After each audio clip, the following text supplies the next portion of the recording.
le tribunal viole la loi, viole le code de procédure pénale. Et sans aucun motif. Parce que nous avons demandé au président, qu'est-ce que explique ce renvoi? Il dit, je n'ai pas d'explication à vous donner. Et c'est très grave. C'est très grave. Les avocats ne peuvent pas l'accepter. Et nous avons demandé à notre confrère Barreau de saisir le bâtonnier pour qu'il y ait une réaction de l'ordre des avocats. Une réaction qui demain devrait faire reculer tous ceux qui veulent violer la loi en violant les droits de l'homme et les droits de la défense qui sont sacrés, constitutionnellement garantis. C'est extrêmement grave ce qui s'est passé aujourd'hui. C'est un scandale. Un renvoi à 1 mois dans une procédure de flagrant délit sans que ce renvoi soit demandé par le parquet ou par une des parties. C'est extrêmement grave. Le président du tribunal vient et dit je renvoie parce que ça me plaît de renvoyer à 1 mois. Donc, comme si la loi dépendait du président, le président lui doit dire le droit, il doit appliquer la loi, mais il n'a pas sa propre loi à nous appliquer quand même. Le président nous a appliqué sa propre loi. Et le président, il doit appliquer la loi. Aucun président du tribunal n'a sa propre loi. Il est obligé d'exécuter la loi, d'appliquer la loi. Sinon, il viole la loi, comme aujourd'hui. Le président du tribunal de grande instance de Dakar a violé le code de procédure pénale, a violé la loi, a renvoyé cette affaire à 1 mois, une affaire de flagrant délit. C'est inacceptable. Et il ne peut pas nous donner les raisons. C'est pourquoi il dit, oh, Matei, moi je n'ai pas d'explication à vous donner. Mais voyez-vous ça. Mais en ce moment-là, les citoyens sénégalais ne sont plus en sécurité. Il n'y a plus de sécurité juridique. On est en danger. Et je pense que les autorités saisies vont réagir. On ne peut pas laisser passer cela. C'est extrêmement grave. C'est extrêmement grave, c'est inacceptable. Et nous dénonçons cela avec la plus forte, la plus grande énergie. Non! Non à la violation des droits de l'homme. Non à la violation de la loi et notamment du code de procédure pénale. Oui au respect strict de la loi, de la dignité humaine, des droits de l'homme. C'est ça que nous voulons vous dire. On dirait que Abdou Nguer a commis une déclaration de fausse nouvelle. Quelle est cette nouvelle-là que tout le monde demande? Cette nouvelle, on va en discuter le moment venu, à la barre du tribunal. Ce n'est pas ici, devant vous. Et tout le monde viendra avec ses arguments. En ce moment-là, on saura qui dit la vérité, qui a divisé de fausses nouvelles. Le tribunal tranchera. Le débat contradictoire aura lieu. Pourquoi avoir peur de ce débat? Pourquoi renvoyer le débat à 1 mois? Pourquoi retarder le débat? di am métit lool ci suma liggéey ci liggéey avocat défenseur ba ma nekkee avocat ba léegi ëpp na fanweeri at ak juróom-ñaar masuma gis benn attekat flagrant délit renvoyé dossier bi 1 mois ci coobare boppam nga laaj ko lu tax mu ne man maa tey man juge bi lu tax nga renvoyé ko mu ne amul lu ma leen expliqué mu ne dàq na atte Abdou Nguer fii ba le 20 mars donc fii ba weer boo ko seetloo mu mel ni ñu tëyee sunu supporters yi Maroc weer soog leen atte loolu mosul am Sénégal bu amee Maroc it mosul am Sénégal sauf bu fekkee ne am na raison mooy lu tax c'est-à-dire partie civile mënuñu koo jot ñu renvoyé wala ñu demandé renvoi mais kenn demandé wu renvoi même procureur demandé wu renvoi président bi daal ñëw na ñu dàq na affaire bi ba le 20 mars ñu ne ko président lu tax mu ne awma benn explication bu ma leen di jox alors que code de procédure pénale moom li wax président daf koo violé daf koy nappaaje ndax dafa ni code de procédure pénale bu ñu la jàppee flagrant délit dañ laa war a atte immédiatement moo ci tàng-tàng bi wala audience bi gën a jege loolu man fi laa ko fekk sax man bi ma ñëwee nekk avocat ba léegi santé wuñ ko dañ ni mbokk en français ñu wàcc wolof. Le prévenu en matière de flagrant délit doit être jugé immédiatement ou à la plus prochaine audience.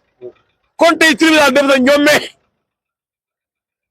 li ñuy wax scandale ci français ñëpp a jaaxle bind nañ bâtonnier demandé nañ sax bu demee bu ñu ko jaree avocat yi grève ndax lii buñ continuer di ko def ñun ñëw war a taxawal ñi ñu yaakaar bañ jot seen yelleef ñun suñu bopp dañuy toroxal loolu duñ ko nangu li am tey nañ xam ne lu garaaw a garaaw a garaaw la ñu ngi koy ñaawlu ñu ngi koy tawat ñu ngi koy jooy ndax war la atte flagrant délit yoon dañu war a atte ci tàng bi wala ci audience bi gën a topp bi ci gën a jege ñuy sànni la weer ci fii ak boobu ay audience yu bëree bëri am war na am ci diggante bi loolu la ñuy dénoncer loolu la ñuy xalab loolu la ñuy jooy ba ñu yóbbu suñu bàmmeel lii métti loolu ndax Abdou Nguer la mais Abdou Nguer mais dafa may droit dafa may yelleef Abdou Nguer sénégalais la Abdou Nguer beneen sénégalais waru koo mugal nii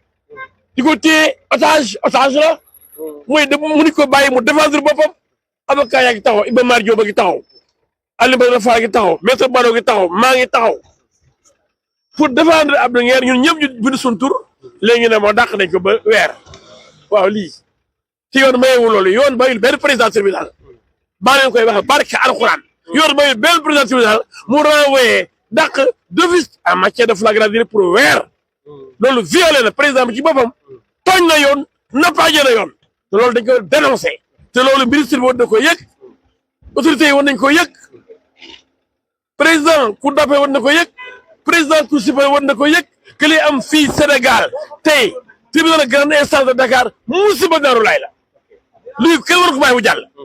léegi leen yéen ñi nga xamante ne yéen ay avocat Abdou Nguer lan moo si doon say taxaw comme da ngeen jàpp ne dañoo bafouer la règle maanaam démocratique ak judiciaire. mais lu ci mën lu may jooy ko taw li ñu def ni mooy jooytu dénoncer tawat bind bâtonnier wax ne lii mënul dem ti ñaan même bu mënee am avocat yi buñ ko sañee bu dee seet nañ ko ba seetal ko bu jëree ñu grève pour marquer le coup ñu grève ba Sénégalais ànd bi dama yëg ni dañoo tooñ benn Sénégalais ay droit am ñu violé ko loolu dafa nekk loo xam ni ñun duñ ci caaxaan li am ni duñ ci fo duñ ci rey parce que mooy ñu kenn nag koo mën a doon mooy ñu benn attekat ngay jaayee doole ci biir tribunal looy atte da nga nekk ci procédure pénale mooy yoon bii procédure pénale moo ni la amuloo droit téye nit ki ci flagrant délit weer da ko atte ci tàng bi boo ko mënul audience bi gën a jege loolu la yoon mayu la leneen boo ko deful violé nga mooy nappaaje nga yoon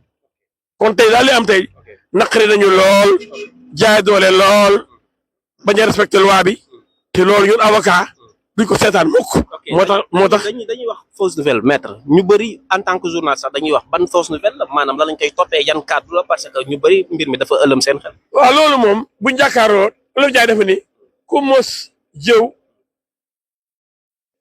ku mos jàkkaarloo xam ne jëw a neex ku mos jàkkaarloo xam ne jëw a neex ndax jëw yow kenn rek yaay wax mais boo ngeen jàkkaarloo ku nekk taxaw wax la muy wax ñu xam ne jëw yomb na de waaye jàkkaarloo dafa métti de moo tax olof Njaay mu ne ku mos jàkkaarloo xam ne jëw a neex léegi buñ la tegee dara boo demee ci baar bi da ngay wax duñu osé en faire une ampliation à la présidente du comité sénégalais des droits de l'homme car une violation grave des droits de l'homme vient de se produire aujourd'hui. Le président du tribunal lui-même est monté à l'audience, il a renvoyé le dossier, tenez-vous bien, au 20 mars.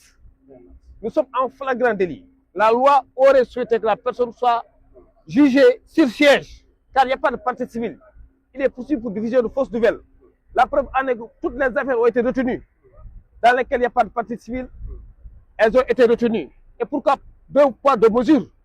Il y a une volonté manifeste de faire durer Abdou Nguer en prison. Ce que nous allons dénoncer avec la plus dernière énergie. Aujourd'hui, la plus grande énergie, mon excellent confrère El Hadji Diouf, Ben Aliou Badara Fall et moi-même. Eh bien, je vais aller tout à l'heure saisir M. le bâtonnier. Et c'est dommage quand même que la souffrance des Sénégalais se prolonge. Hier, c'était nos concitoyens qui sont condamnés au Maroc.